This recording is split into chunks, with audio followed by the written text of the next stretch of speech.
All right, ready to explore the hidden depths of your own mind. Today, we're diving deep into the world of the unconscious. We'll be using Carl Jung's collected papers on analytical psychology as our guide. And not just the theories, right? He had some pretty wild real-life cases, too. Oh yeah, fascinating stuff. You know those times you do something and think, where did that come from? Well, get ready to meet the hidden forces shaping your thoughts and actions. Jung's concept of the unconscious goes way beyond just repressed desires. Like Freud was all about, right? Yeah, Jung saw it as this vast source of, well, everything, really. Creativity, universal symbols, instincts, even potential for future development. So it's not just about what we're hiding from, it's about a whole other layer of ourselves we're not even aware of. Exactly. And it's active, not just some passive storehouse of memories. It's influencing everything we do, even when we think we're in control. You got it. Okay, I'm hooked. Let's get specific. I was reading about that upstanding merchant Jung described. The one who gets caught shoplifting? Yeah. Seemingly honest guy gets caught stealing something insignificant. Classic example of the shadow self at work. Like a hidden side of ourselves, containing all the stuff we don't want to admit to. All those qualities we deem unacceptable, the parts that don't fit our self-image. So we're all walking around with these shadow selves. How do we even begin to recognize our own? That's where things get interesting. The shadow often reveals itself in the most unexpected ways. Like when? Give me an example. Those moments when you find yourself reacting way out of proportion to something. Oh, or you do something totally out of character. Bingo. Those are often glimpses of the shadow peeking through. Did I really just do that? Huh? Yep. It can also show up in projection. Projecting our own shadow onto others. Right. We see those qualities in others and we get super judgmental. So when we're quick to judge someone, it might be our own shadow talking. Could be. Unsettling, but also kind of liberating. Yeah, like maybe I'm not so different from those people I judge harshly. Exactly. Recognizing the shadow in ourselves allows for more compassion. Makes you rethink things. And it allows us to start integrating those hidden parts of ourselves instead of battling them all the time. This is fascinating, but what happens when the shadow takes over completely? Ah, you're talking psychosis now. Right, like is that what we're talking about? In those cases, the unconscious overwhelms the conscious mind. Jung documented some fascinating cases where this happened. Didn't he have a patient, a woman who was totally obsessed with clocks and time? The one whose clocks all stopped. Yeah. Yeah, she felt like time was standing still for her. Years she was like that, frozen in time. Then one day she looks at her doctor like seeing him for the first time. That's the unconscious breaking through, overwhelming her sense of reality. And it's not just the big stuff. Even her everyday actions, like how she always sewed a certain way, turned out to have symbolic meaning. Exactly. Even the mundane can be driven by these powerful unconscious forces. So we have the shadow self. What else is lurking down there? Well, Jung also talked about complexes. Emotionally charged clusters of ideas and memories. And these complexes influence our behavior. Unconsciously, yeah. They can really mess with your life. So like a fear of failure from childhood could sabotage your career without you even realizing why. Perfect example. Often rooted in early experiences, they could have a powerful grip on us. Starting to feel a bit overwhelmed, like there's a whole other person in my head pulling strings. Don't worry. It's about awareness. Understanding how these forces are shaping our lives, like paying attention to our emotional reactions, recurring patterns. So becoming aware of those complexes is the first step to understanding them and maybe gaining some control. Precisely. Once we see those patterns, we can start to work with them, not against them. Okay, I get it. But how much control do we really have? Is it all predetermined by our past? Great question. Gets to the heart of what Jung called individuation. Not being a puppet of the unconscious. Right. Becoming aware of those forces so we can make conscious choices about how we live our lives. So integrating those unconscious influences, becoming more whole. Exactly. And that's where the real journey begins. Becoming more conscious, self-aware, free to live authentically. All right, I'm ready for that journey. But before we go any further, we need to look at some of the tools Jung developed, right? Absolutely. Things like dream analysis, active imagination, ways to tap into the unconscious and its hidden wisdom. Dream analysis, especially. Maybe we can even use some of the dreams I've shared in my notes as examples. Let's do it. Get ready to unlock those secrets. So we've started to uncover some of the layers of the unconscious, like the shadow self and complexes. Right, we've just scratched the surface. But I'm ready to go even deeper. What about those real-life cases Jung documented? Didn't he see the unconscious play out in some pretty dramatic ways? Oh, absolutely. Yeah. His case studies are like windows into the unconscious Showing how those hidden forces can manifest. in some pretty surprising and sometimes unsettling ways, yeah. You mentioned that woman who was obsessed with time. But there's another case I'm really curious about. The one where the woman had those like trance states where she would channel different personalities. Ah, you're talking about the case of SW. Yeah, SW. She'd experienced these episodes of somnambulism, taking on entirely different personas, Really? Like completely different people. even claiming to communicate with spirits. Spirits. Okay, that sounds a bit spooky, even for a deep dive into the unconscious. It does, doesn't it? Yeah. That's what makes it so fascinating, showing how the unconscious can express itself in ways that seem totally irrational. Or even supernatural. Right. To our conscious minds, anyway. So what was really going on with her? Was she just incredibly imaginative? Jung was meticulous in documenting these episodes, ruled out any deliberate deception. So it wasn't an act. No. During these trances, her personality would shift dramatically.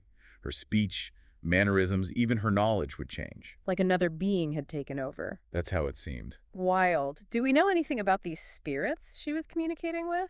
One of the most prominent was a character she called Ivans, Ivans. who presented as this, wise spiritual guide. So was it like her unconscious was creating this idealized version of herself? Exactly. A wiser, more evolved self. And it points to something really important about the unconscious. It's not just repressed desires and dark secrets. There's potential for growth, too. Yeah, so striving towards wholeness. So in a way, her unconscious was trying to guide her towards a more integrated, authentic self through these, extreme episodes. It's one way to interpret it. What's even more fascinating is that she also channeled these grandfather figures. Grandfather figures. Yeah, each with their own distinct personalities and agendas. Wait, multiple personalities emerging from her unconscious? How did Jung explain that?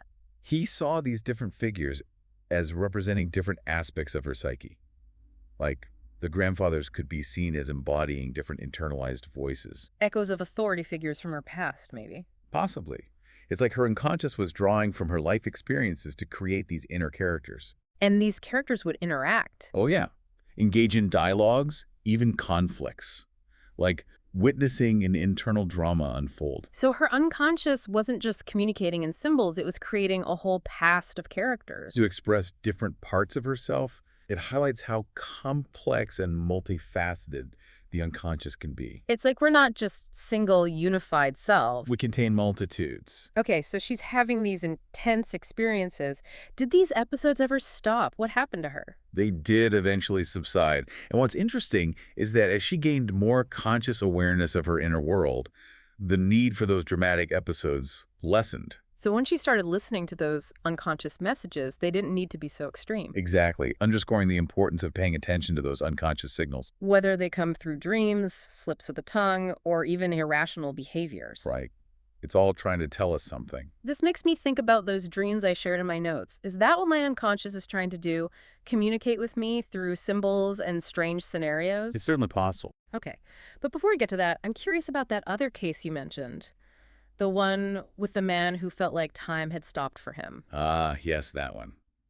It illustrates how the unconscious can hold us captive to the past. You said he was diagnosed with dementia precox? Right, which is an older term for schizophrenia. Was that connected to his experience of time? Jung discovered that his obsession with time stemmed from a traumatic event in his past. So it was like his psyche had frozen in that moment. Unable to move forward, yeah. His unconscious was protecting him from the pain of reliving that trauma. That's one way to look at it.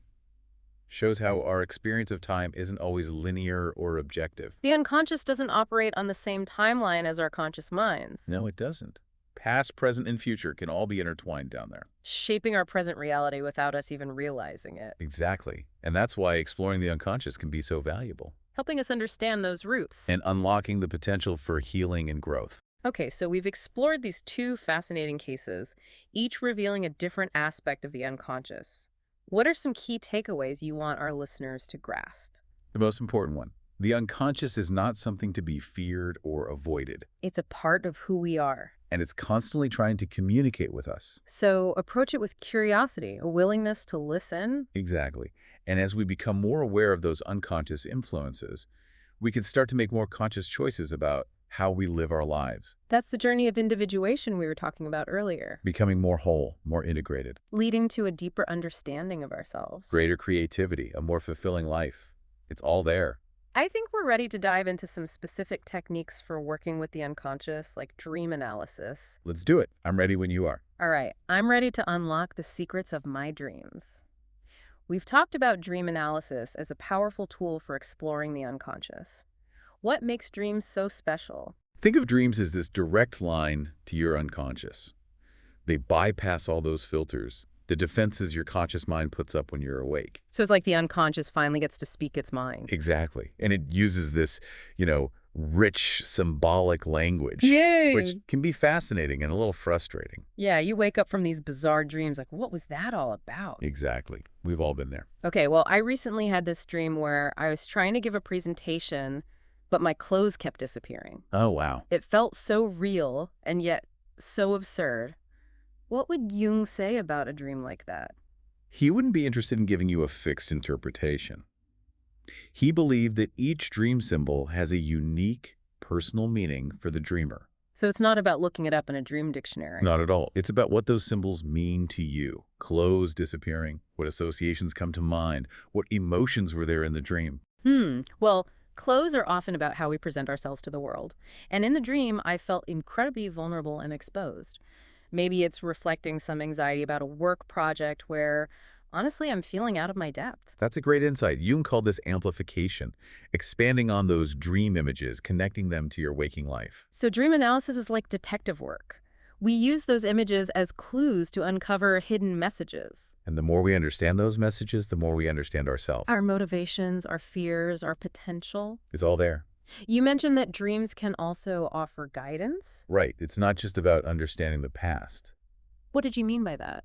Jung believed that dreams can point us towards potential paths we might take, or warn us about dangers, show us aspects of ourselves that need to develop. Or where we're holding ourselves back, maybe. Exactly. They can offer insights we might not get from our conscious minds alone. This is making me think about a recurring dream I've had for years. I'm always trying to find my way out of a maze, but I keep hitting dead ends. Never find the exit. Could that be my unconscious telling me something? It's definitely worth exploring. What comes to mind when you think about that maze? What feelings are there? Frustration, definitely. Feeling trapped. And I've been feeling that way in my career lately. Maybe my unconscious is telling me it's time for a change. It's amazing how those dream images often mirror our waking life experiences. They're connected. By paying attention to those patterns, exploring their meaning, we can gain these valuable insights. Okay, I'm convinced. Dream analysis is powerful. But what if you're not a big dreamer? What if you rarely remember your dreams? Well, there's another technique. Active imagination. Active imagination, what's that? A way to engage with the unconscious, even if you don't have those vivid dreams. Sounds interesting. It's about consciously entering this state of, reverie. And letting your imagination flow freely. You might start with a dream image, or just a word that feels powerful. So kind of like guided daydreaming. In a way, yes. But the key is to approach it with curiosity, openness. Let the images unfold without judgment. Without trying to control it too much. Right, to see what emerges. Can you give me an example? Let's say you're feeling stuck creatively. You could close your eyes, take some deep breaths, and imagine yourself walking through a forest. Okay, I can picture that. Notice the details, the trees, the sounds. Allow yourself to wander and see what you encounter. What if I encounter, like, a talking squirrel wearing a tiny top hat? Perfect. Yeah. Don't dismiss it as silly. Engage with that image. Ask the squirrel questions. See where the conversation leads. It might offer some profound wisdom. It might. You never know. Yeah. The unconscious communicates in this symbolic language that can seem absurd to our conscious minds. It's like we have to learn a new language. We do, in a way. Approach it with playfulness and, a willingness to suspend disbelief. Okay, I'm intrigued, but also a little intimidated. Is it safe to play around with the unconscious like this? It's a powerful realm, for sure. Important to approach it with respect. Having a therapist or guide who's trained in these techniques can be incredibly helpful. Especially at first. Yeah. It's like having a seasoned explorer to guide you through this uncharted territory. Makes sense. And remember, the goal isn't to conquer the unconscious. It's about building a relationship, a dialogue. Between those conscious and unconscious parts of ourselves. Exactly. It's all about integration. This has been such an eye-opening exploration. I feel like I have a whole new set of tools to understand myself That's what we're here for. and to navigate life's challenges. Remember, the unconscious isn't some dark force to be feared.